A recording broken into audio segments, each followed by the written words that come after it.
I would like you to put your hands together, please, and welcome to the stage Dr. Colleen Walker, Director of the Process Development Centre at the University of Maine.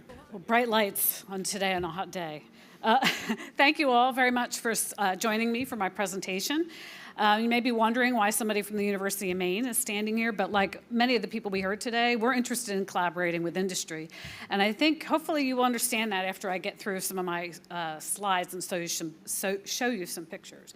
And I'm going to be talking about sustainable solutions for packaging and construction applications from forest biomaterials. So we're switching gears from corn. Now we're going to talk about what we can do with forest fiber. And we heard a little bit about lignin earlier today and from Mesa Fiber with their products. And I like to call where we are in Maine Nanocellulose Valley.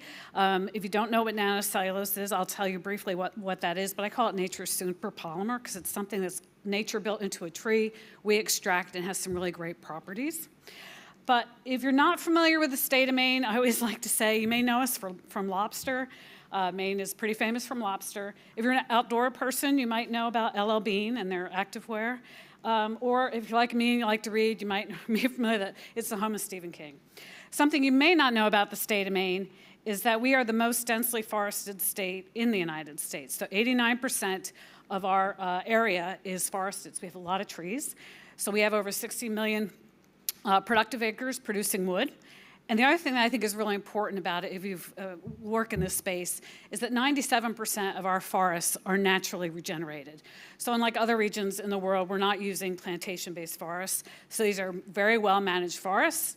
They're predominantly owned by individuals and companies that are taking care of these lands, certifying and managing it, as well as the other thing that the forests do is they provide an ecosystem. So our forests are providing grounds where people can hunt, fish, hike, do all those great things, as well as purify the air, purify the water.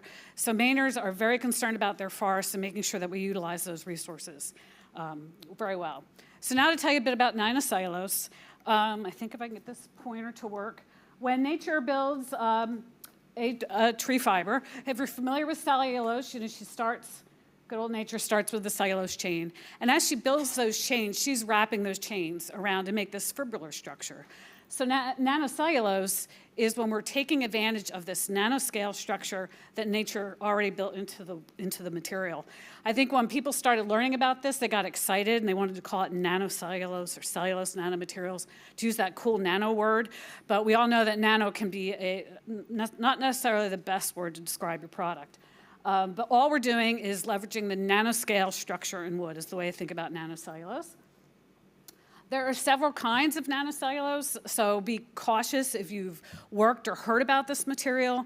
There's ways to make it with chemistry, and there's ways that you can make it mechanically.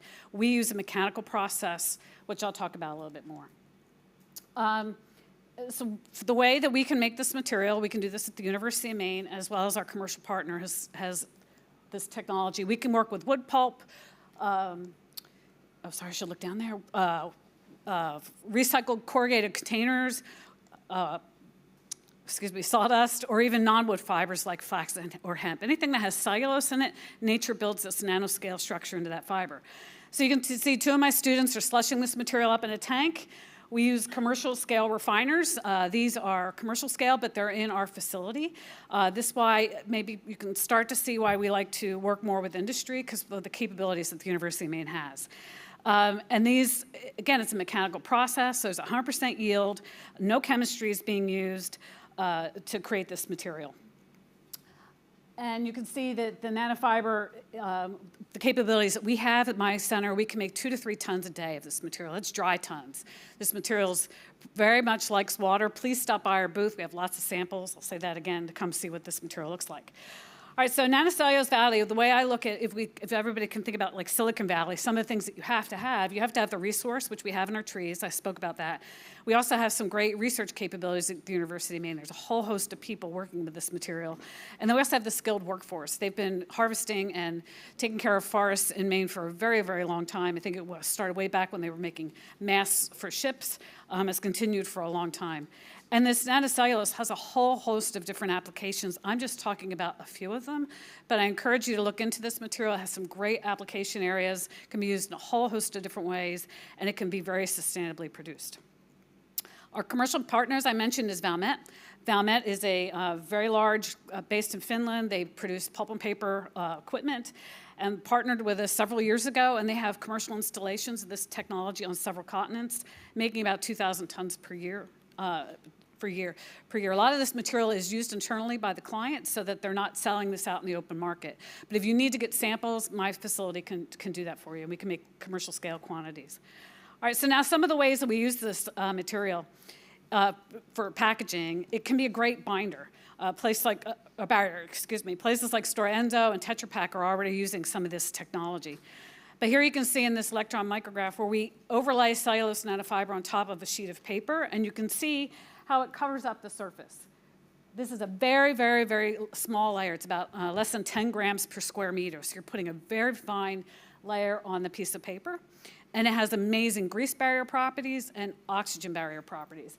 I always like to show this, and if you attended my talk last year, it's really kind of interesting because this picture on down the corner, this is a piece of paper that has some cellulose nanofiber coated on it, and next to it is the oil that was sitting in that container for 6 months, and the oil did not penetrate through the paper. And again, this is just wood fiber. Nothing, no chemistry added, just wood fiber on top of wood fiber. And the experiment ended in 6 months because the researcher knocked it off his desk. So it could have gone much longer than that. Another area is you can take these materials and you can make foams. Some of these applications, I call it packaging, but it really moves into the biomedical space. You may want to call it when you're going into surgery, and sometimes they need to put a rigid positioner to keep your leg or your ankle still. That's usually made with a foam that they're going to have to throw away. It's a fossil fuel-based material. We can make these foams with cellulose nanofiber by using a foaming process, make a variety of densities with this material to use in a variety of applications. Again, we have some samples at our booth, so please come by and take a look at these. Biomedical applications, you can take this material and your body likes nanocellulose so it can be taken into the body, used for a support. Instead of putting a metal support, you can put in a cellulose-based support. We can also use this as a replacement for cadaver bones. So medical students can work with this material and not on very valuable cadaver bone. All right, so here I wanted to talk just briefly about some of the commercial scale trials we've supported. Again, we're using it as a binder, and we've done some work taking it in, enabling to make structural material by adding small amounts of cellulose nanofiber. You can see on the bottom one we were able to make, or the top one, we were able to make 4,000 square feet of this material in a commercial trial. And the bottom picture has one of our researchers standing by a 4x8 piece of plywood that was made with wood flour and cellulose nanofiber. Absolutely no adhesives, and it performs like traditional particle board. Other thing I always have to stop and I mention is a 3D printed home. Again, University of Maine has some pretty incredible capabilities. We have the largest 3D printer in the world, and they 3D printed a house. So if you're, please come to the University of Maine and take a look at it. It's gorgeous, but it was 3D printed with bio-based materials, 100%. Back in October, the state of Maine, particularly the southeast corner, was designated a tech hub. It's the Forest Bioproducts Advanced Manufacturing Tech Hub. The Biden-Harris administration designated certain tech hubs in the United States, and Maine was very pleased to receive the designation for Forest Bioproducts Advanced Manufacturing. If you want to capture that QR code there, that'll take you to the website that talks more about our capabilities.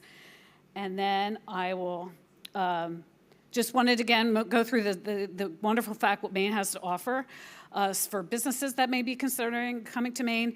There are a variety of services that are provided complimentary to encourage businesses to come and locate in Maine to utilize our wonderful labor force and our wonderful forests.